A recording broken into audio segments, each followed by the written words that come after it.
Games are expensive, and it is time to figure out which one of the unaffordable games out there is worth your money in this, the room and board, unaffordable board game Deathmatch. That's right, only one will emerge victorious. 30 competitors will enter. These 30 right now, these brave board games who are facing off against each other.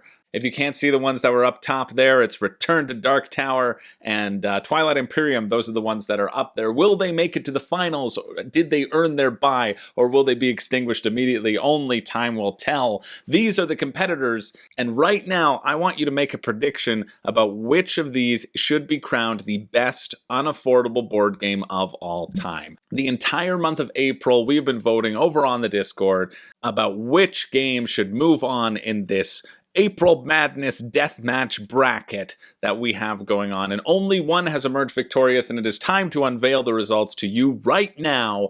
Can you get any more excited? I don't know, because I certainly cannot. I almost said I certainly can, and then I was going to start just screaming loudly, but I value your ears, so I didn't do that. In return, hit like and subscribe, because I could have blown your head off with my shrieky little voice, and I didn't. But I'm excited about this. I'm excited about this. Only games that were put forward by my patrons were games that are in that unaffordable price point, that unaffordable tier. All these games are very expensive, and there are a lot of expensive games out there, and so we were interested in figuring out which of these were the best, which of these gave you the best value for your dollar, or were worth that price point, were worth shelling out that extra money, even though it seems more on the unaffordable side. I always feel like games are out of my personal price range, but even these go beyond plus ultra and really break the bank.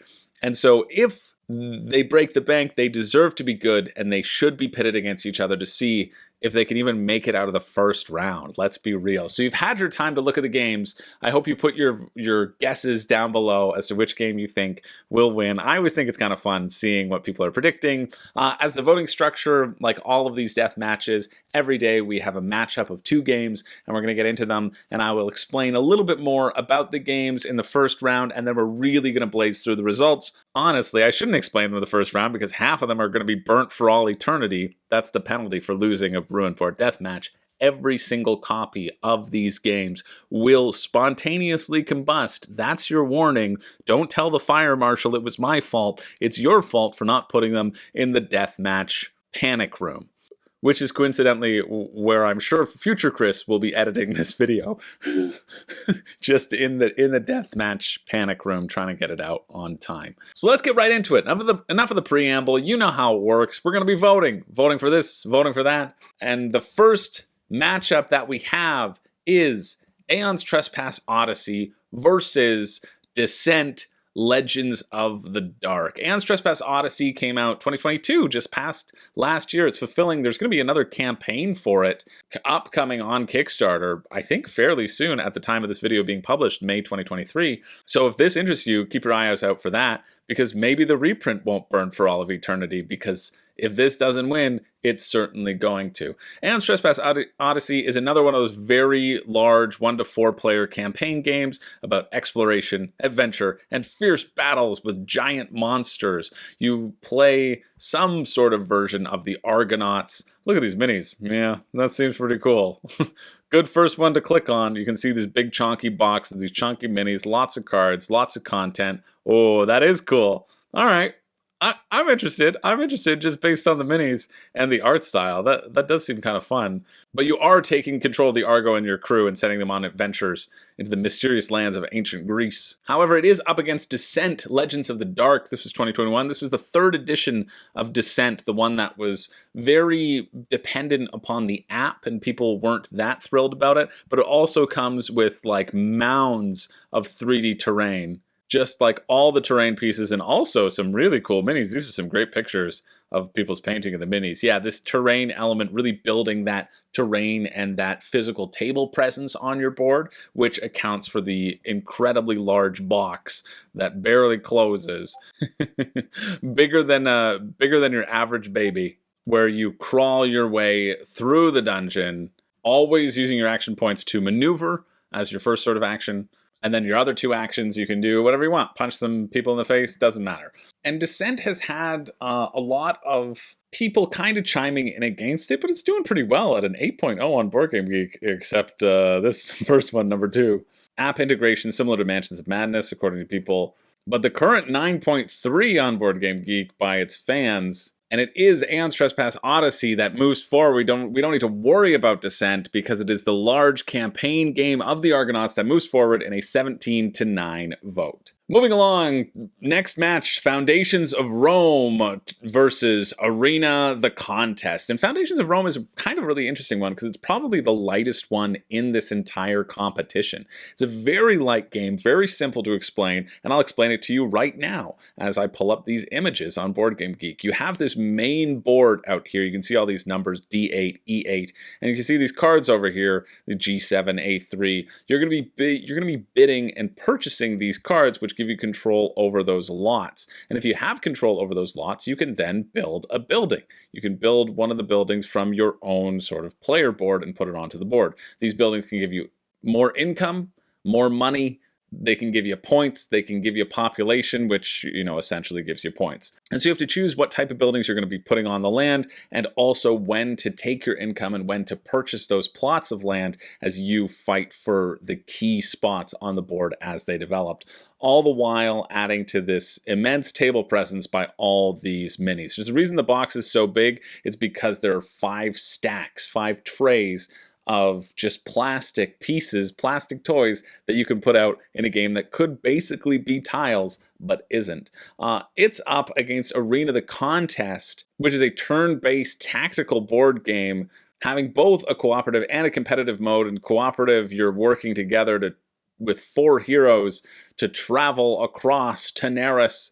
You can just see all the minis and nothing of the board. Come on, give me some board. There we go. Some terrain pieces in here as well with painted minis and running around the board, making sure that you defeat the scenario. I feel like a lot of dungeon crawlers or scenario-based conquest skirmish games feel the same by description, right? You have a board, you run around, you fight, you kill some people, but what matters and what is the most exciting part are the powers and the abilities and the unique ways in which you can use your characters, not necessarily how unique the fights can be, the setting and the depth of tactical strategy that it provides. It's one of those things where I feel like it could be competitive or cooperative with equal interest because you're going to be drafting heroes, right, in the cooperative, competitive mode. And this one sort of started off the conversation, well, not really, but started off the real conversation about value and what is worth spending your money on, right? You have something like Foundations of Rome, which is so simple. It's such a simple game and arguably is overproduced, but the element of that overproduction is a reason why people buy it and people say they get it to the table more and people say they introduce people to the board gaming hobby more with it because deluxe pieces are fun. And then you have something like Arena the Conquest, which has so much depth, so many campaign sessions, so much multiplayer possibilities that this one was really, really close. We had a few undecided votes here. When you're undecided, you add in a die of chaos emoji saying vote for whichever one the die of chaos chooses. And in this case, Foundations of Rome was leading. It almost fell, but Foundations of Rome does move forward in a 16-15 vote, sending Arena the Conquest into the burn bin. Next round, we have Eclipse, Second Dawn for the Galaxy versus Role Player Adventures. This is an exciting one for me. I've heard good things about both. My neighbor has Eclipse, Second Dawn for the Galaxy. I've heard really fun things about the Role Player Adventures system, well, just a role player system in general. Eclipse is another one of these big 4X games in space. You're going to research technology. You're going to build your spaceships. Like, oh my goodness, look at that. Look at those beautiful trays and organization. That's what you want in a 4X game. That might be worth the price point alone, right? All these really deluxified ships and just things to, that token organization? Okay. That's really slick.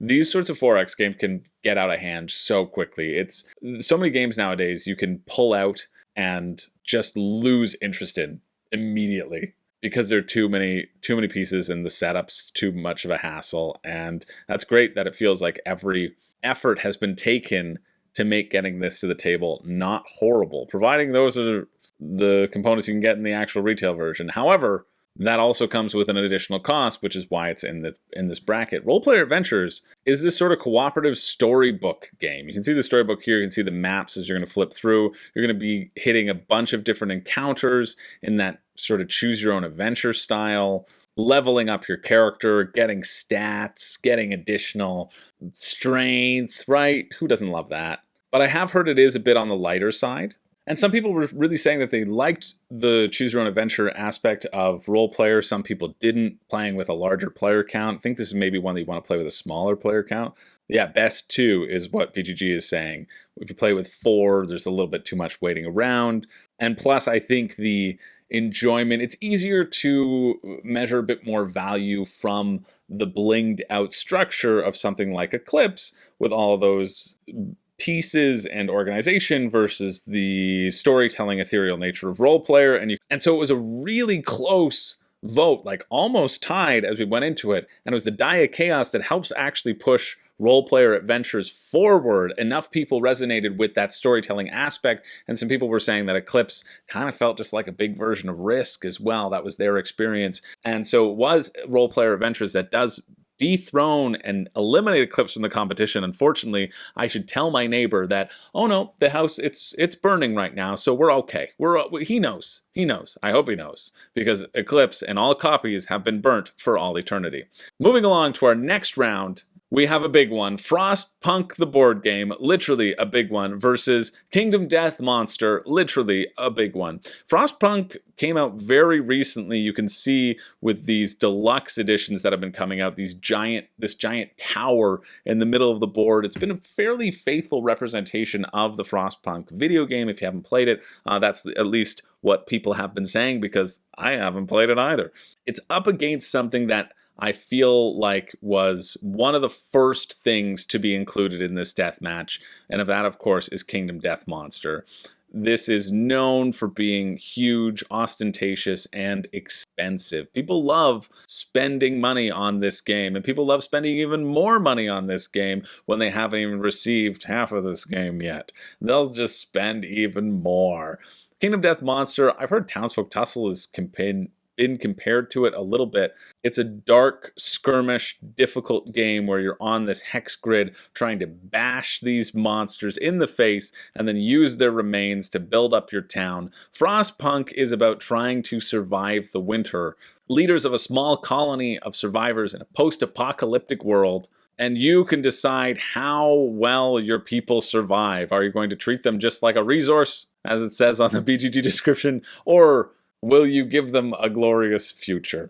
Frostpunk has table presence for days. It was on sale throughout this deathmatch, and I know a couple people picked it up. And maybe it was that hype that helped propel it forward. 8.5 versus 8.3. This one I expected to go into the realm of Kingdom Death. And actually, if I check the votes right now, Kingdom Death is leading by 1. Especially with arguments that you could just play the Frostpunk video game and that it would be a fairly comparable experience. But there was also some commentary about probably the behind the scenes stuff of Kingdom Death. People weren't happy with how certain things were handled.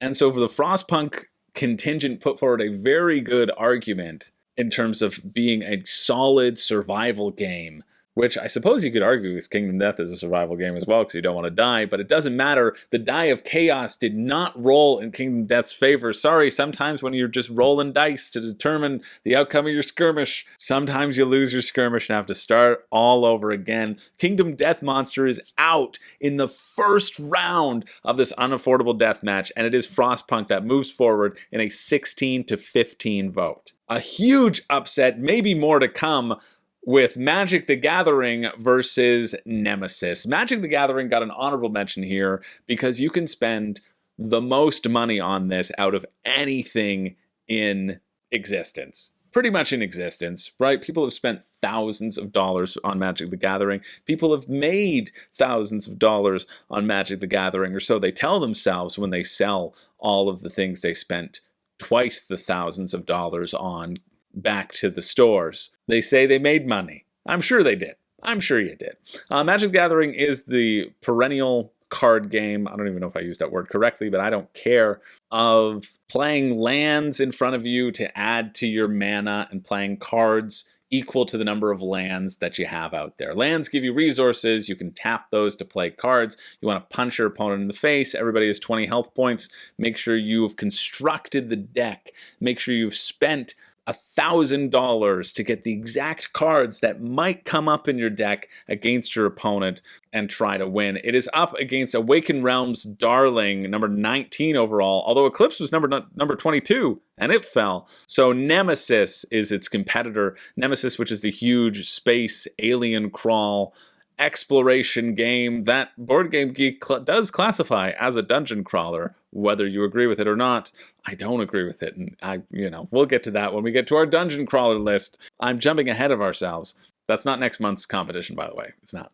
Anyway, Nemesis is a fantastic game. You're playing on this big old spaceship, moving around and exploring. You all have personal objectives, and when the first alien appears, there it is. And when the first alien appears, you have to decide on one of those objectives and then pursue that objective and get out of the ship alive. Oh, this looks like a pre-production copy.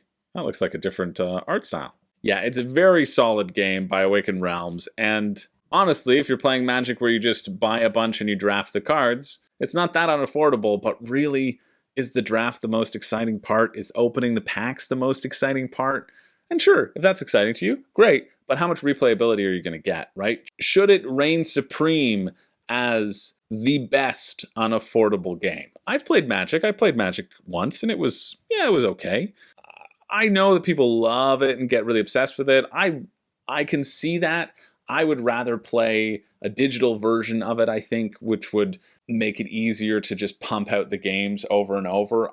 Kind of like Hearthstone.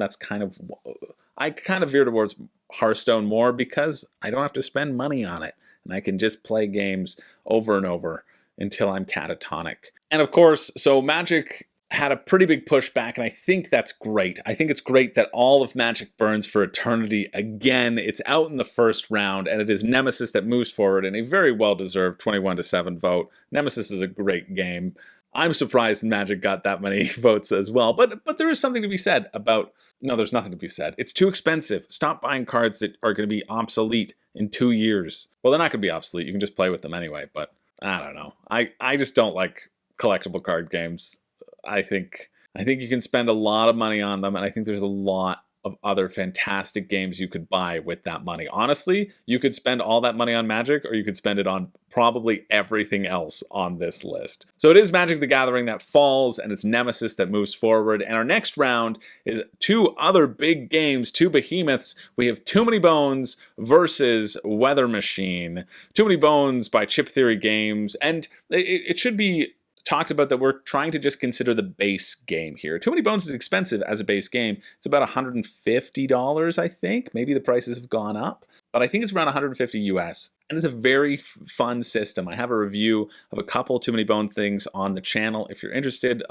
Undertow and the Automaton of Shale. Here you're going to be going through your own tech tree and leveling up your character as you proceed through a number of dungeons and encounter cards. Here's the tech tree and the explanation for each one of your characters. And I think it is worth noticing that we're just talking about base Too Many Bones and what base Too Many Bones can offer, because Too Many Bones as a system, it's huge, it's amazing. People have the giant trove chest filled with beautiful, delicious content. What about just the base game? What about that entry point? Can it earn itself as that best unaffordable game as you navigate and fight the baddies on this grid? It's pretty fun. It's up against Weather Machine, which is the latest by Eagle Gryphon Games, famously known for their production quality on Lacerda games. Specifically, this is another Lacerda game that was on Kickstarter and is now kind of fulfilling, and so naturally it's going to be over that $100 price point. It's going to be expensive, $120 likely that you can get, because you're getting all of these components and all of these different little bits that are just really well produced, and you're getting a big chunky euro as well, trying to put your people out on the board, control the weather, make sure that the weather is exactly how you want it to be, and that you don't blow up the earth in the process, and that you can actually fix climate change and not cause an even worse amount of it. And this one was the same vote. It came down to the same vote, 21-7. Maybe it's the same people, I don't know, but people preferred Too Many Bones over the chunky Euro, even at that base experience. And yeah, you do get a lot of good value in that base game. You get those 4 characters. It's pretty fun. It's pretty fun. Weather Machine, though, is something I'm really interested in trying out, as I am interested in trying out all of Lacerda's games. I've only played The Gallerist, and I thought that was really great. But Eagle Griffin does make really good stuff. They do. I played Rococo very recently, and man, oh man, that's by Eagle Griffin. It's not by Lacerda, but oh, what a beautiful production quality. And just for like a really solid, chunky game. And there's something to be said about beautifying your chunky Euros. But not this time. Weather Machine's down. Too Many Bones moves on. And we move on to our next match, which is Frosthaven. The big elephant in the room has arrived versus Heroes of Air, Land, and Sea. Frosthaven's probably going to win this. Frosthaven needs no introduction. It's Gloomhaven, but colder. It's Gloomhaven. That'll give you the sniffles. It's Gloomhaven with a third joke, because funny things come in threes. Brr. That's chilly. But it's up against underdog competitor Heroes of Land, Air, and Sea. And this is a close match, and maybe, just maybe, I might have been pulling the rug out from under you, and Heroes of Land, Air, and Sea are going to pull an upset here, but I'm going to talk a bit about the game before that happens. Heroes of Air, Land, and Sea is this big sort of, I don't want to say it's 4X, but it's some sort of X. You want to expand out. You start out small, and then you expand with your specific race and character class. You build up your workforce, you fortify your army, you develop your kingdom, and this is done through sort of action selection, war, and resource management. You know, action selection, war, and resource management. They're very peaceful people here. We got some action selection, we got a little bit of war, and we got a little bit of resource management. I also like this element to it that says features a cost-reward system carefully detailed on the tactics card. So depending on what tactic card you play, it will have a cost. But you also might have a pretty big reward if you risk it for the biscuit. I also think people should be on the lookout for the newest expansion, Heroes of Air, Land, Sea, and Heart. And what's really cool is that by now, a lot of people have been playing Frosthaven. So there's a lot of discussion about people enjoying Frosthaven, saying that they enjoy it as much as Gloomhaven, really enjoying the scenarios, and that's great. I'm thrilled that it's been delivering. You can see it shooting up here. It's already 130 on Board Game Geek, and it's going to crack the top 100. Will it get to number 1 at some point? Very possibly, because people who love Gloomhaven are rating it, and they certainly rated it up, Gloomhaven up to the top number 1 for a while there. And some people also were saying, while we were excited about Heroes Air, Land, and Sea, they said, yeah, I played it. It was okay. Just felt a little bit generic, and that the gameplay didn't really justify its length. And that's tough, too. You don't want something sticking around for longer than it should, right? You don't want something that you have to get through 100 scenarios for when you're done after 3. Luckily, that isn't the case for Frosthaven, and it is Frosthaven that moves on in a very close 16-14 vote. A lot of people used their extra votes to try to push Heroes of Air, Land, and Sea forward, but it just wasn't enough. The support for Frosthaven was too strong. Something about these matchups is that everyone has 1 extra vote to be used, and if you use it on the game that moves forward, it's considered cashed in, and if you use it on the game that didn't move forward, then you can use it on something else. And that's how I structured it, so that people can really voice their support for games that they love without worrying about strategy and voting strategically and all that sort of stuff. Because who wants strategy? We're board gamers after all. We hate strategy. Heroes of Land, Air, and Sea, and Heart, unfortunately, are burned. Next round, we have Kanban EV versus Borderlands, Mr. Torque's Arena of Badassery. Kanban EV is another Lacerda game. Perhaps it can succeed where Weather Machine did not. Another Eagle Griffin, lovely production about you trying to build the future of the automotive industry while the merciless Sandra looks on and just judges you for everything you're doing on that hard factory floor. It's up against Borderlands, Mr. Torque's Arena of Badassery. However, I'm just getting a note. Apparently we have a foul on the play here. Mr. Torg's Arena was suggested as an unaffordable game, and let me tell you, it was an unaffordable Kickstarter price point, but it has not delivered yet. It has not made its way into people's hands, and so because of that, it is eliminated from the competition immediately. It's just eliminated. It's just gone because nobody's had a chance to play it, and that would be ridiculous. You can't have a matchup where people have played the game, or at least have had the opportunity to play the game, and haven't against a game that people haven't played. So we need an audible here. We need to call an audible. We need to look to another game where people are known for spending a lot of money. And of course, we turn to the tabletop skirmish war game genre with Warhammer 40k, re-implemented by Warhammer 40k, re-implemented by Warhammer 40k, re-implemented by Warhammer 40k, which coincidentally was re-implemented by Warhammer 40k, and also re-implemented by Warhammer 40k. But don't worry, that was also re-implemented by Warhammer 40k. And if you were a little bit worried that 2020 was the last time that it was re-implemented, well, don't worry, because it's re-implemented by Warhammer 40k, the 10th edition coming out this year. That's all we're going to say about Warhammer 40k. I think we've summed it up. Let's go back to the 8th edition. Maybe people have some pictures of the 8th edition. Big bad skirmish. Build your army. Objectives in the middle. Who cares? Kanban EV moves on. Even though it was really close, and when I check back now, it's by one vote that Kanban does move forward. It's 16-15 when I look back. It was 16-13 when the vote was called. And so that was the official vote, was 16-13. Kanban EV moves forward. Sorry, Warhammer 40k. You and all of your additions have burnt to a crisp as soon as you were thrown into the fray. Next round, we have Cloudspire versus Black Rose Wars. Cloudspire, again by Chip Theory Games. Too Many Bones having moved on. Can Cloudspire follow in its footsteps? Cloudspire representing that sort of large tower defense and MOBA, multiplayer online battle arena style of game. Cloudspire is a game where I was talking to the Chip Theory rep about games that could maybe make its way into the World Series. And he was like, yeah, that's too bad. Most of Chip's Theory stuff is like solo and co-op.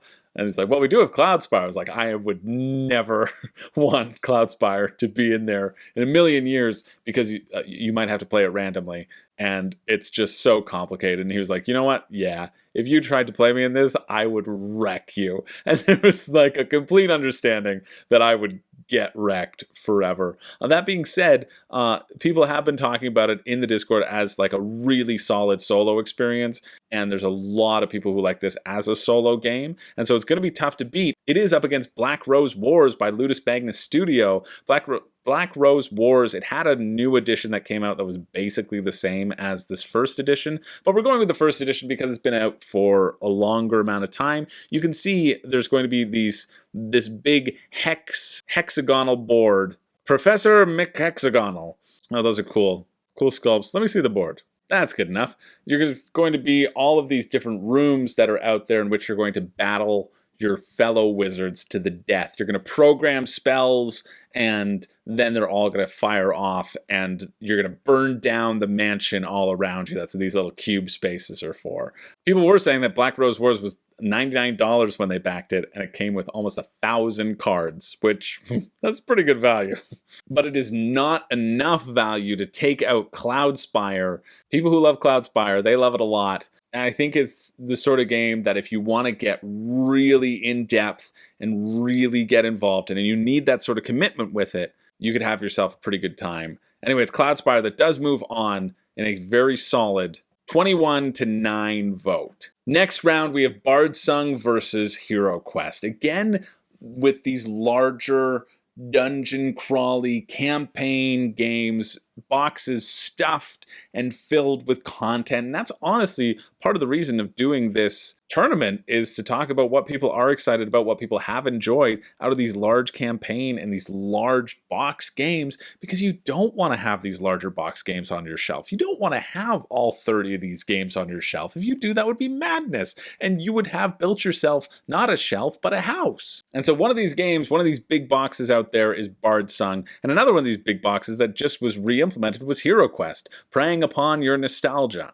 To be honest, there was a lot of conversation in the Discord as well that people who bought Bardsung, and we had a few people who had purchased it, really didn't enjoy the plays that much. They just didn't, because they're saying that the playthroughs feel very similar and doesn't evolve with doesn't deliver on the promise on the really exciting delves and the exciting variants of dungeons to go through. It just kind of ends up feeling the same and feels a little bit grindy. That's been a major complaint of it. However, HeroQuest, I think, also plays a little bit on nostalgia. I think people loved HeroQuest back in the day. It was a huge innovator back in the day. It came out when? 1989, where you have one overseer kind of controlling the board and making it a fun dungeon crawl through for many players. But I think games have evolved since then, right? And so in this instance, there was a push for burning them both. The Burn It All movement is back. The Burn It All movement wanted to see another game take both of these places because people didn't have great experiences with this. However, there was one game that people thought could emerge victorious and could move on into the next round.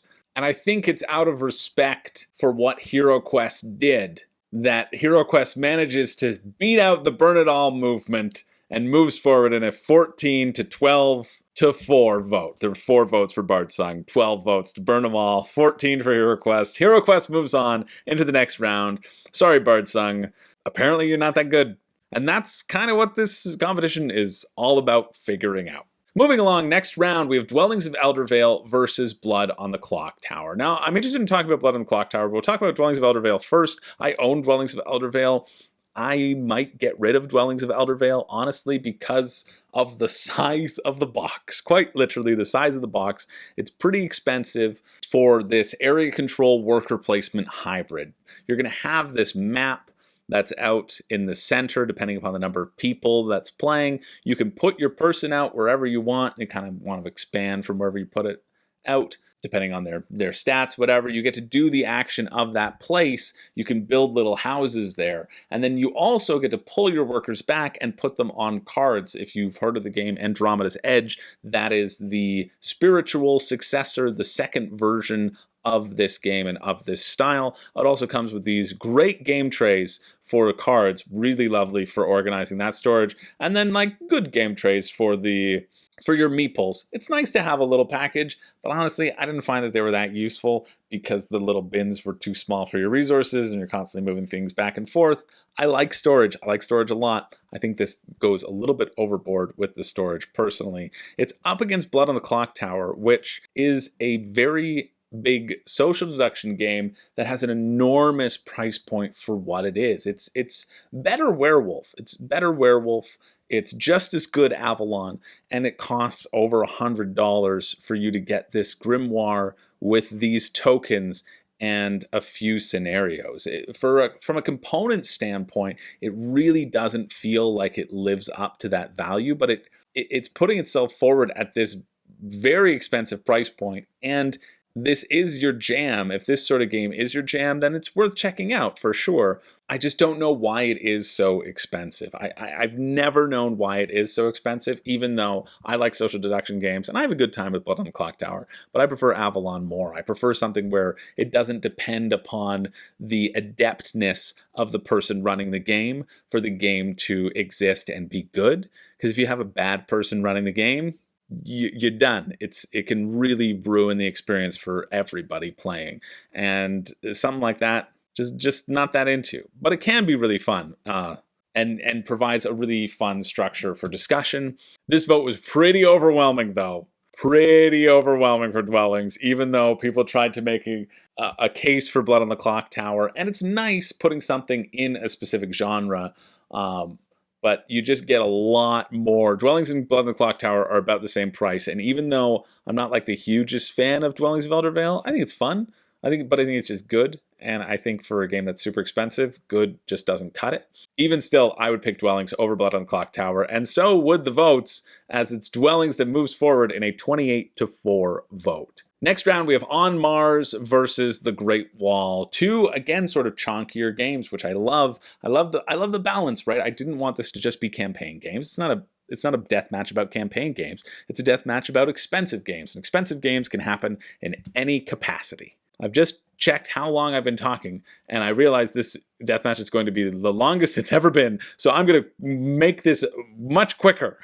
On Mars, Lacerda. Get your people on Mars. You got two different parts, if they're on Mars or if they're in Mars's orbit. You get two different sort of little boards that you have to pay attention to. Ooh, pretty, shiny, Lacerda, chunky, nice, yes. Great Wall, Awaken Realms, protect your city from the Mongol horde, except it's not a cooperative game unless you want to play to the cooperative mode, which you can do. You can play in the cooperative mode, you can play competitive mode. You got all these walls. Oh, that just seems, that didn't come with the base game. That's the base game. You got all these walls that won't ever fit in the box. The interesting thing about Great Wall is that, ooh, chunky, shiny, nice. No, just kidding. You have all these worker placement spots and you have to fill them up before they activate. That was the thing that drew me in. Plus with different like powers, Great Wall really interested me. I almost pulled the trigger on the Meeple version, and then shipping was just too much to justify at that moment, and so I lost $1. I lost £1. I lost $2 for my indecision.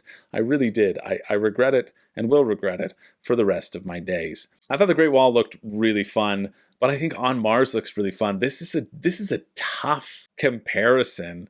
I do love with On Mars, lots of things are chaining together. You need buildings that give you oxygen and give you support and give you infrastructure before you build other buildings. I like that aspect of it. I think the worker placement in the Great Wall looks really slick as well. Both of these games I do not own. Both of these games I would be interested in owning and playing for sure. And it was a tight match. It was a really tight matchup. We had a lot of Dies of Chaos. Before the Dies of Chaos happened, Great Wall was up 18-14. And the Dies of Chaos maintain the status quo, finishing with a vote of 21-15. It is a Great Wall that does move forward. Sorry, On Mars, you burnt. And speaking of burn, let's move on to our next round, Burncycle versus Cthulhu Wars. We're almost at the end. We're almost at that last round, and then we can really start speeding through things. But I think it's important to give, context to all these games, at least little snippets of it. Burncycle is one that I own from Chip Theory, Chip Theory's third game in this bracket. We have a lot of the same offenders in this bracket. Chip Theory, Awaken Realms, Eagle Griffin Games. There's a trend here. There are certain publishers that like to be fancy, let's say. And Chip Theory is definitely one of them. Burncycle is fun. It is pretty fun. You're going to have 3 levels of a scenario, sometimes 2, but mostly 3. You're going to move your little bots around and sneak through and try to hack into the system and finish your overall objective, getting to the next round and the next round. Each bot will get experience depending on the guards that it kills or what it hacks into, and you can then roll more dice. You can upgrade your own abilities, and you're also navigating and protecting your main bot, your main little bot. One main little bot is the thing that is running the code which allows you to rebel against the humans. The story is that, hey, humans made AI, and then AI got really smart, and humans wiped themselves off the map because we're idiots, and then AI brought us back, and then we were like, oh, why is AI smart? They didn't die. Let's enslave them. And we enslaved them, and so now the robots are trying to get unenslaved, and obviously humans are the villains because we've always been the villains. Oh yeah, these stupid brass magnet minis look so cool. They're so expensive and opulent. Anyway, that's Burncycle. It's up against Cthulhu Wars, which is by Peterson Games, where you take on one of 4 roles. Cthulhu Wars has been in one of these brackets before. You take on one of 4 factions. They're all sort of asymmetrical, and you have to get a number of different tomes. Get your spell books, and when you get all your spell books, you win. And so you have to do different tasks in order to complete this. The big old minis, area control up the wazoo, fighting each other tooth and nail, trying to get what you want done. Really fun asymmetrical factions, really neat, interesting game, and also is a game that is on fire. As I scroll through the images of what Cthulhu would look as a canon, Somebody said, Cthulhu, is this really canon? Because we were talking about Cthulhu being canon and Cthulhu Wars not being canon. And then I spent forever trying to get Cthulhu being fired out of a canon for AI art to make that happen. And it never worked, but some people came up with some pretty funny, good ideas. Anyway, the final vote is 15-13 for Burncycle. It's Burncycle that moves on, and Cthulhu Wars burns in the fires of the great old ones. And we've hit our last match. We have Etherfields versus Bounce Off. Now, I gotta come back to center for a second, because we'll talk about Etherfields in a second, but we have to talk about Bounce Off. I don't know if you've heard about Bounce Off. As we saw in the past Affordable Deathmatch, Bounce Off was disqualified because people caught wind, put it at a really astronomical price. So we think that should be a candidate for it to be unaffordable. We would think it should be here. But when you really think about it, unaffordable, what does unaffordable really mean, right? It means that you can't afford to purchase these games. And honestly, I don't know anybody out there who can't afford to have a copy of Bounce Off in their home, no matter what it takes. I don't care that it is a prerequisite to purchase Bounce Off. You have to submit your social security number, all of your passwords, all of your banking information to Big Bounce Off & Co., and sign up for the Bounce Off subscription model, which gives you a new copy of your beloved game, a fresh copy in shrink. We love it in shrink. Keep it in shrink. Get a fresh copy in shrink ready to bounce all over the place for only $10,000 a month. And honestly, that's a steal of a deal. Bounce Off is the way to go. Bounce Off is life. Bounce Off is the greatest deal you could ever get, and cannot be in this death match because it is affordable. You can't afford not to own a copy. Here's the hierarchy of needs: air, Bounce Off, water, shelter, Bounce Off, clothing. That's the hierarchy, and it keeps moving up every day. And it's only because you need air for the balls to bounce through. That's the only reason why air is higher. So unfortunately, Bounce Off has to withdraw from this competition. To call it, to even bring up the concept that one shouldn't be purchasing it is ludicrous, okay? And I will not tolerate it anymore. So instead, thank you, Bounce Off. You are out of the competition, gloriously so. Instead, we have Zombicide versus Etherfields. The whole catalog of Zombicide, all of its unaffordability and its unaffordable glory, versus Awakened Realms, Dreamboat, Etherfields. I have both of these games. Etherfields is a large dreamscape, ethereal puzzle of a game where you're going to have this little side map, you're collecting keys, and then you use those keys to unlock scenarios. And you play the scenarios with a big old book of interacting and fighting. There'll be some things out there that you need to use force. You have this little deck building aspect to it. Let's go through the models while I'm talking.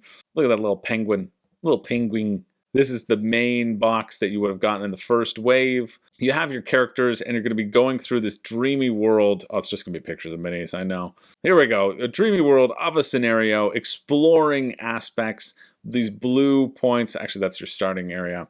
You can explore places on the map. Oh yeah, this is just a tutorial. That's what that is. You can explore places on the map, you move around, you interact with people, you either punch them, or you can talk with them, or you can do something else with them. Basically, you have 3 resources: red, yellow, and green, and sometimes you got to spend those resources to do stuff, all while building your deck with new market cards and new abilities as you progress forward. It's fun. I haven't finished it, but it's fun. Zombicide is, I can't believe I just said it like that. Disgusting.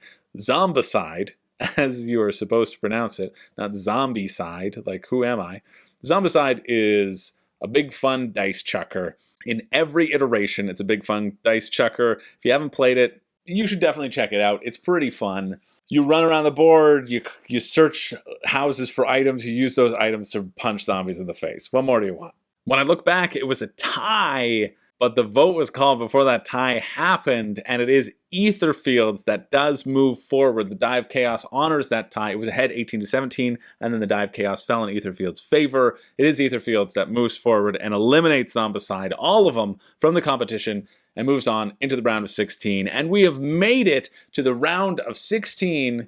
Goodbye, Zombicide. You're out of here. Moving back over we have our first buy, and now we can really ramp things up. We have Return to Dark Tower versus Aeon's Trespass Odyssey. Return to Dark Tower is a cooperative game. I gotta talk about this one a little bit too, and then I swear we can just talk about the points. We can see who won.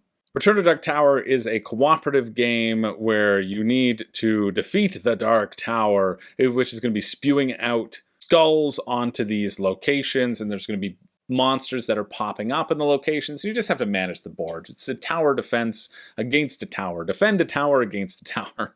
It's a real reverse tower defense because you're fighting a tower. But it comes with this big old tower in the middle that will spit out skulls randomly, and that's part of it, is that it's a cube tower that you don't know what's going to happen, and you have to survive long enough to become the villain. What's neat about this game too is that it's kind of divided into these 4 quadrants, and depending where you're sitting, you kind of take care of that quadrant. You're the shepherd of that quadrant, whatever it's called, and you get a special bonus ability because of it. And I think that's kind of neat.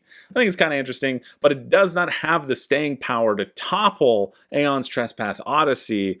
Although it was a close vote, it ended up being 17-13, but it is Aeon's Trespass Odyssey that moves forward into the next round. See, now we're cooking with gas. Next up, we have Foundations of Rome versus Role Player Adventures. Role Player Adventures that choose your own storybook element to it that dethroned Eclipse. Foundations of Rome, the accessible, lightest game on the list. Will it continue its run? That's the question. And this one came down, again, pretty close. There's a lot of love for Role Player Adventures. There's also a lot of love for Foundations of Rome. And one of these games moved on 19-16, and it's the one that I'm currently looking at. It's Foundations of Rome that does move forward with its chonky Euro table presence. Oh, look at this painted version. That's really nice. Good job, whoever painted that. Look at this. That's great. You know what? Just for that, you deserve to move on. Congratulations, Foundations of Rome. You do it in a 19-16 vote. Next round, we have Frostpunk versus Nemesis. Both of these, I don't know how this is going to go. Both of these at an 8.3. Nemesis sitting at number 19. Frostpunk sitting at 854 on Board Game Geek. We have a game that was based on a video game, and we have a game that spawned a video game. One of these video games will be burned, and one of these board games will also be burned, and it'll be the same one. Will it be the same one? No, we're not going to talk about the video games. That's fine. But unfortunately, the cooperative puzzle of Frostpunk can only carry it so far, and it is certainly not going to topple the emergent, story-driven narrative that comes out of every Nemesis game. There's always a fun story with Nemesis, and so it is Nemesis that does move on in a very solid 23-10 vote. Moving along to another tough one, we have Too Many Bones with its lockpicking versus Frosthaven. Too Many Bones versus Frosthaven. I mean, I think we just need to look at the covers for this. There's not too much to be said about this one. Both of these will have their avid, rabid, ravenous fans. But I was actually really surprised at how much of a clean sweep this was for one of them. I thought it would be pretty competitive. And then I expected Frosthaven to move out to take it.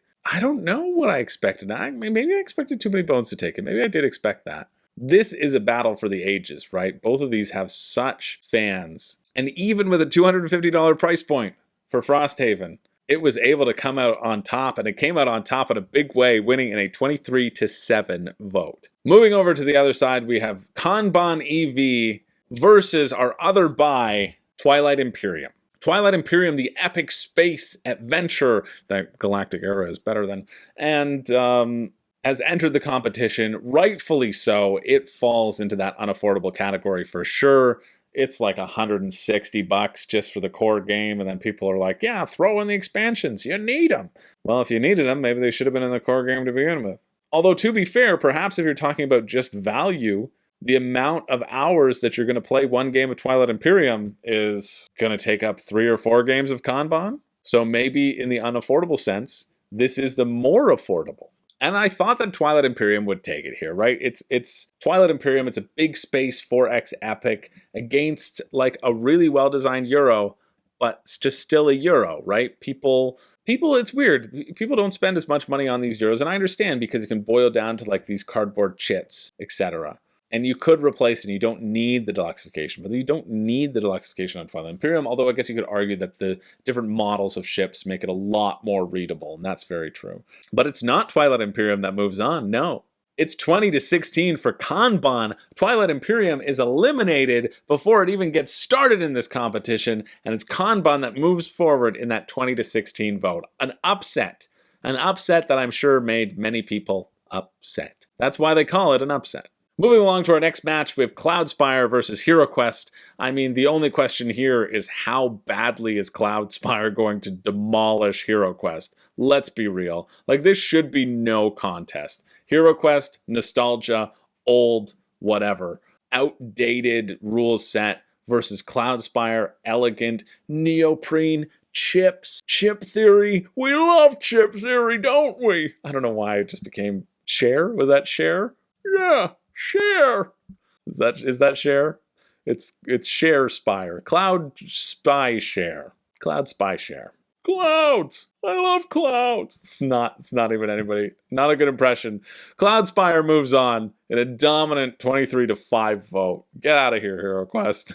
If you wanted competition, I guess you should have burned them both. Honestly, perhaps that's unfair to HeroQuest. Perhaps it's a really solid system that's not based on nostalgia, but for me, I've seen little glimpses of it in this one versus all setting where one person doesn't really have a goal and like just has to facilitate it. That's fun to do, but only for a while, right? I think it's more fun for everybody to be able to participate. Anyway, next round, we've got Dwellings of Eldervale versus the Great Wall. Again, we've seen the components. I'm just going to go back to the pictures of the boxes. And this was a close vote. It's so close that when I look back at the votes right now, it's sitting tied.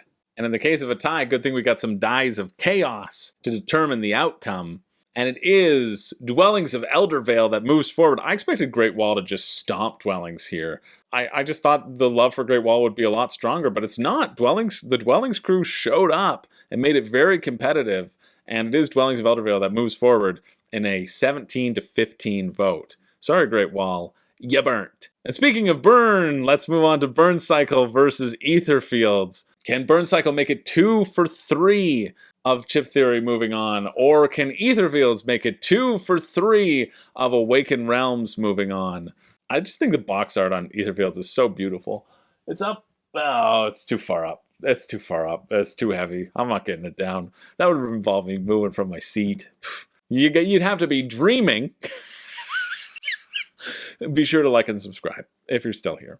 Burncycle, Etherfields, both solid dungeon crawler style games. I love the variable player powers on Burncycle. I think those are super fun. They're what keep me coming back. The weird mystical quality of Etherfields makes it feel unique and unlike other things. So I can see both of these earning their spot in this competition, but only one can earn it more, and that is Etherfields that moves on in a 19-12 vote. So we've made it. We've made it to our quarterfinals. See, I knew things would speed up once we established what all the games actually were. Thank you for sticking with me. Let's keep it going with our next matchup, Aeon's Trespass Odyssey versus Foundations of Rome. Now we're really cooking with gas here. People have been hot on the Aeon's Trespass Odyssey campaign. People are excited about the new one and want to justify that new purchase, so have been voting for it so it gets further so that they can say, listen, it went far in the Unaffordable Deathmatch. Yeah, I should buy it. I should buy it. Doesn't matter that you're the ones voting for it and just, pushing it up. No, that doesn't matter. Aeon's Trespass Odyssey, people have been loving that sort of campaign. Lots of talk about it. Probably out of all these sort of campaign, larger games, the people who have played it have been very vocal in the discussion on this. And so that gets people excited. However, Foundations of Rome, people have been talking a lot about the accessibility factor and keeping that accessible thing in there. Just because it's a lighter game mechanically doesn't mean it can't be expensive. Let's pioneer that. Let's make sure that all light games are unnecessarily overproduced, right? Let's make sure of it. And it was a very close vote. The die of chaos fell in the favor of Foundations of Rome. It had the potential to send it on even further, but extra votes had already been used in a previous bracket. And when Foundations of Rome was this close to winning the game, no, it is the sheer epic nature of the Argonauts that sends Aeon's Trespass Odyssey forward in a solid 17 to 15 vote. Aeon's Trespass Odyssey has made it to the semifinals, and Foundations of Rome and all of its plastic pieces burn for all eternity. Moving along, we have Nemesis versus Frosthaven. Let's get Nemesis's box cover up there. Nemesis versus Frosthaven. If Frosthaven versus Too Many Bones was a battle, this is going to be an even bigger battle.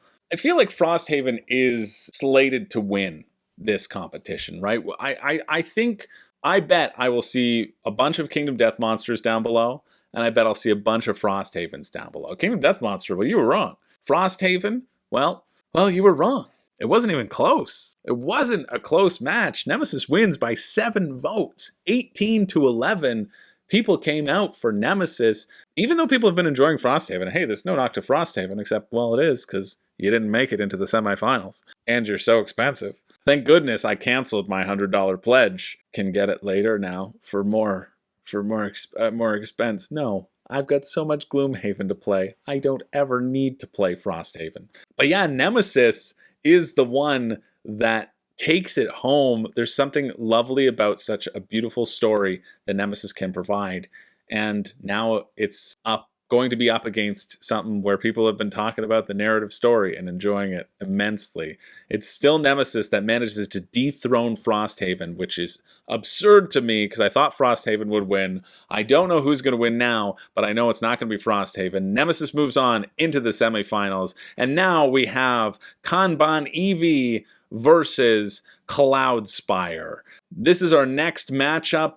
I don't know which way this is going to go either. I assume Cloudspire will move on as well. I think it's hard to keep pushing those sort of Eurocentric games forward, right? I think maybe that's my own personal bias that Euro shouldn't be that expensive. And then I played Rococo, the deluxe edition, and boy, have I changed my tune. But I could probably have as fun a time with a non-deluxe edition of Rococo, if I'm being honest. And so I think there's that element to it, whereas you get something like Cloudspire, it's meant to be this massive overproduced thing with chips. Is it meant to be? Does it have to be? Again, I don't think it has to be. I'm the bad person to be hosting this unaffordable deathmatch. We all know it. But this matchup was really, really close. A lot of extra votes were used because you're running out of time to use them. You only have this in the next match to use them. A lot of extra votes were thrown on both sides, and one of these games is going to move forward in a 21-19 vote. And it is Kanban EV that does move forward so surprisingly, but I'm thrilled. People love Kanban EV. It makes me want to try it. It is probably the Lacerda game that people enjoy the most. Well, it has to be because On Mars and Mother Machine are gone, and Gallerist, yeah, it's never going to be the Gallerist. It's never going to be Escape Plan, let's be real. Vinos, Lisboa, I don't know. I don't think so. Maybe we'll have a designer smackdown and we can find out the truest Lacerda of them all. But for right now, it is Kanban EV in that unaffordable game spot. Moving on to our semifinals, only one spot to go. We have Dwellings of Eldervale versus Etherfields, the giant crawler versus the giant box that's half empty if you buy the retail edition. You know, that's just how it is. Dwellings of Eldervale, I need to get this back to the table. I really do. People like it a lot. Maybe I haven't given it enough of a try. I like Luke Laurie. I do. I think Luke Laurie's a fun designer, and I want to really enjoy it. So I gotta try this one out a little bit more, especially because of how well it's been doing in the deathmatch. And is that going to stop here? Maybe. There were some good arguments happening on both sides. When I check it now, it's actually at a tie. I'm interested to see what the actual vote was when it was called, because some people go back in time and vote when they miss some things, because it's tied right now. So maybe things could have changed. Dwellings was put forward as like a pretty good, interesting worker placement game. The monsters that they have big giant minis for are really useless and they barely used in a game, but their powers can make it kind of swinging. Etherfields was put forward as this weird and interesting ethereal thing, and I think that's cool that it's hard to nail down what Etherfields really is, because I think that's by design. I think that's part of the quality and part of the allure of Etherfields. And so maybe it's because Dwellings is, kind of standard and Etherfields is a little bit more unique that helps propel Etherfields forward in a very close 18-17 vote, though. Like, I love when the votes are this close because it feels like they've really earned their spot and earned their way in. And it also is fun because the things that did get eliminated, well, they still have a lot of support and a lot of people interested. But it doesn't matter. You know who's not interested? Me. Goodbye, Dwellings. You burnt. We've got our final 4. We are here with Aeon's Trespass Odyssey, Nemesis, Kanban EV, and Etherfields. Did you expect any of these to make it into the final 4? Honestly, I don't know if I did. I really don't think I did. I think I expected Foundations of Rome to be here. I expected Frosthaven to be here. On that side of things, I probably expected Twilight Imperium to be here, honestly. And then over for the final matchup, I think I expected the Great Wall. I really didn't expect any of these to be here, but I'm thrilled that they are. It doesn't matter what I want. What matters what you all want and what the voters want. So let's get to it. First off, Aeon's Trespass Odyssey versus Nemesis. Nemesis, which took out Frosthaven, can it continue its run? Or is Aeon's Trespass Odyssey, is that momentum going to carry it forward? People were talking. What was really great is that a bunch of people had played both. And often you get in these death matches, like, we can't play every game. Let's be real. And so you get, you know, people who have played one and who have played the other. And you're voting on if you liked that game enough to vote for it, or if you want to vote against it because you don't think it was good, you don't want it to succeed. And so you get a balance of people voting. In this instance, we had a lot of people who had played both. A lot of people were vocal about playing both. And Aeon's Trespass Odyssey falls to Nemesis. Nemesis's storytelling that emerges is just so good that it earns its way into the finals in a 22-10 vote.